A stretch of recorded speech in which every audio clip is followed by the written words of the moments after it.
रामपुर की special MP MLA court ने फर्जी बर्थ सर्टिफिकेट मामले में आजम खान, उनकी पत्नी तंजीन फातिमा और बेटे अब्दुल्ला को 7-7 साल की सजा सुनाई है। अदालत के इस फैसले के बाद तीनों को हिरासत में ले लिया गया है। जिस रामपुर में कभी आजम खान की तूती बोलती थी, आज हालात यह है कि शायद इस सीट पर अब वह कभी चुनाव नहीं लड़ पाएंगे। रामपुर में आजम के सियासी रसूख का अंदाजा इसी बात से लगाया जा सकता है कि वह यहां से 10 बार विधायक और 1 बार सांसद रहे हैं। उनकी पत्नी तंजीन फातिमा भी विधायक बनी और बेटा अब्दुल्ला आजम 2 बार विधायक रहा। रामपुर की सियासत से जुड़े सबसे बड़े परिवार की राजनीतिक अस्त की कहानी बेहद दिलचस्प है। इसमें पैसा है, पावर है, रसूख है और ध्वस्त होती राजनीति की बेबसी भी है।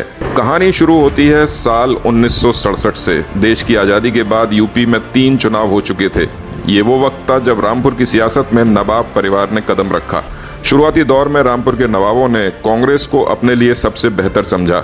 1967 में रामपुर के नवाब रहे जुल्फिकार अली खां उर्फ मिक्की मियाँ संसद पहुंचे। मिक्की मियाँ का रामपुर में ऐसा रसूख था कि वह जो बात कह देते थे, उनके खिलाफ कोई बोलने की हिम्मत तक नहीं करता था। यह दबदबा 8 साल तक कायम रहा।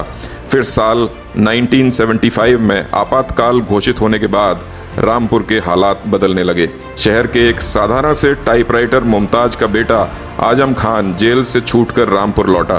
तेज तर्रार आजम शहर लौटते ही पढ़ाई के लिए अलीगढ़ चला गया। वे अलीगढ़ मुस्लिम यूनिवर्सिटी यानी कि एएमयू में वकालत पढ़ने गए, जहां पर उन्हें कॉलेज पॉलिटिक्स पसंद आने लगी। छात्रों के समर्थन की बदौलत आजम एएमयू में छात्र संघ के सेक्रेटरी भी बने। इस पद पर रहते हुए उन्होंने देश में लगी इमरजेंसी के खिलाफ सड़क पर प्रोटेस्ट किया। यह विरोध इतना तीखा था कि उन्हें 19 महीने के लिए जेल में डाल दिया गया। साल 1977 में जेल से छूटते ही आजम ने जनता पार्टी के टिकट पर विधानसभा का चुनाव लड़ा। उनके सामने थे कांग्रेस के मंजूर अली खान उर्फ शन्नू मियाँ। आजम ने कम उम्र में पहला चुनाव लड़ा। पैसे नहीं थे, इसलिए उतना दबदबा भी नहीं बना पाए। पहला विधानसभा चुनाव हार गए, लेकिन बुरी हार के बावजूद हौसला नहीं टूटा। साल 1980 में रामपुर विधानसभा सीट पर फिर चुनाव हुआ। आजम ने फिर किस्मत आजमाई। इस बार रिजल्ट उनके पक्ष में रहा। आजम रामपुर के किंग बन गए। पहली बार विधायक की हाथ लगी तो आजम ने फिर पलट कर नहीं देखा। साल दर साल वे यूपी में मुस्लिमों की सियासत का एक बड़ा चेहरा बनते चले गए। यूपी में आजम की सियासी रसूख का अंदाजा इसी बात से लगाया जा सकता है कि उनकी राजनीति को देख सपा संस्थापक मुलायम सिंह भी उनके फैन बन गए। आजम रामपुर सीट से 10 बार विधायक और 1 बार सांसद रहे। उनके बाद पत्नी तंजीन फातिमा भी विधायकी जीत गईं। आजम सपा में रहते हुए मुलायम सिंह यादव के बेहद करीबी नेताओं में रहे। पार्टी में उनका वर्चस्व सीएम अखिलेश यादव के समय में भी कम नहीं हुआ। सपा सरकार के बड़े फैसलों में आजम की अहम भूमिका रहती थी। पार्टी में उनका कद मुलायम के सगे भाई शिवपाल जैसा हो गया था। अखिलेश यादव अल्पसंख्यकों के मुद्दे से लेकर चुनावी गुणाभाग में आजम की सलाह जरूर लेते थे। सब कुछ ठीक चल रहा था, लेकिन साल 2017 में यूपी की सियासत के साथ साथ आजम की किस्मत ने भी करवट ले ली। योगी के सीएम बनते ही आजम पर संकट के बादल मंडराने लगे। इसी साल आजम के बेटे अब्दुल्ला आजम स्वार सीट से सपा के विधायक चुने गए, लेकिन चुनाव जीतने के बाद उन पर उम्र के गलत दस्तावेज लगाने का आरोप लगा। अब्दुल्ला के सामने बीएसपी से चुनाव लड़े नवाब काजिम अली खान ने नॉमिनेशन के समय अब्दुल्ला की उम्र 25 साल से कम होने का आरोप लगाया। जांच बैठी तो पता चला कि अब्दुल्ला आजम ने फर्जी आयु प्रमाण पत्र पर चुनाव लड़ा था और वो नामांकन के समय 25 साल के नहीं थे।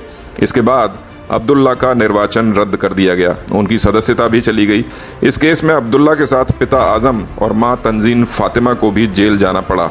साल 2019 के हेट स्पीच मामले में आजम की विधायकी रद्द कर दी गई। उन्हें 3 साल की जेल की सजा हुई। यहीं पर उनके सियासी सफर का पहला ब्रेक लगा। अदालत से सजायाफ्ता होने की वजह से आजम ना तो चुनाव लड़ सके, ना ही वोट डालने जा पाए। सूबे की राजनीति से दूर रहते हुए रामपुर की पॉलिटिकल विरासत आजम के हाथों से फिसलती चली गई। साल 2022 में रामपुर सदर सीट से लोकसभा उपचुनाव का ऐलान हुआ।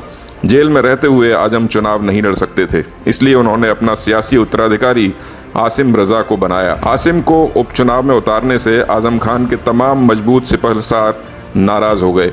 कई सपा नेता उनका साथ छोड़कर भाजपा के गुट में चले गए। इसका नतीजा रहा कि आसिम चुनाव हार गए। बीजेपी के घनश्याम लोधी ने आसिम को 42,000 से अधिक वोटों से हरा दिया। लोकसभा उपचुनाव के बाद विधानसभा चुनाव में कमल खिलाने के लिए भाजपा ने अपनी पूरी ताकत झोंक दी। विधानसभा चुनाव से पहले सीएम योगी से लेकर डिप्टी सीएम केशव प्रसाद मौर्य और ब्रजेश पाठक तक रामपुर में रैलियां करने पहुंचे। रामपुर की गद्दी पर जमने के लिए बीजेपी नेता सुरेश खन्ना, दानिश रजा अंसारी और जितिन प्रसाद तक ने जिले में अपने कैंप लगा दिए। उधर लोकसभा चुनाव में मिली हार के बावजूद सपा ने विधानसभा उपचुनाव में फिर से आसिम रजा पर दाव खेला। वोटिंग से पहले सपा प्रमुख अखिलेश यादव और दलित नेता चंद्रशेखर आजाद ने खुद रामपुर पहुंचकर आजम का हौसला बढ़ाया, लेकिन तब तक बहुत देर हो चुकी थी। चुनाव हुए, बीजेपी से आकाश सक्सेना ने विधायक बनकर इतिहास रच दिया। 8 दिसंबर 2022 को आए नतीजों में आकाश ने सपा के आसिम रजा को 34,000 से ज़्यादा वोटों से पटखनी दे दी।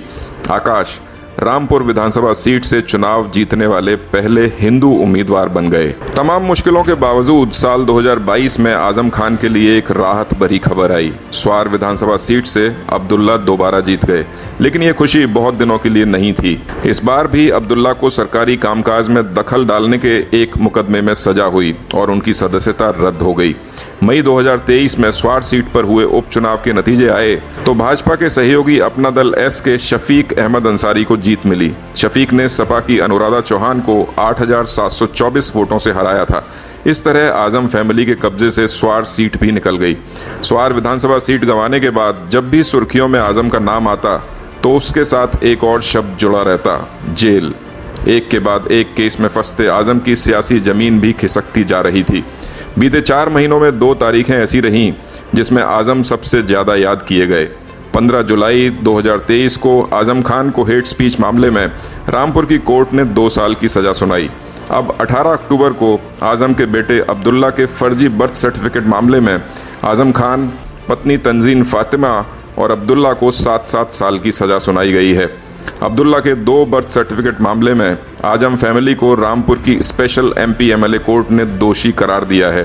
पहले हेट स्पीच में 2 साल की सज़ा और अब बेटे के फर्जी बर्थ सर्टिफिकेट मामले में आजम को 7 साल की सज़ा मिल चुकी है, यानी कि अब वह साल 2030 तक चुनाव नहीं लड़ सकेंगे। आजम ना तो 2024 के लोकसभा चुनाव में खड़े हो पाएंगे, ना ही 2027 का विधानसभा चुनाव ही लड़ सकेंगे।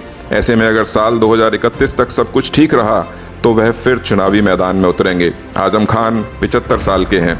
साल 2031 में वह 82 साल के हो जाएंगे। तब तक यूपी की सियासत भी काफ़ी हद तक बदल चुकी होगी। आजम को सांस से जुड़ी कई बीमारियां भी हैं, जिनका इलाज दिल्ली के सर गंगाराम अस्पताल में चल रहा है। यानी कि इतने सालों बाद फिर से चुनाव लड़ना आजम के लिए कठिन होगा। लिहाजा यह कह सकते हैं कि रामपुर कोर्ट का यह फैसला आजम खान के सियासी सफ़र का अंत हो सकता है।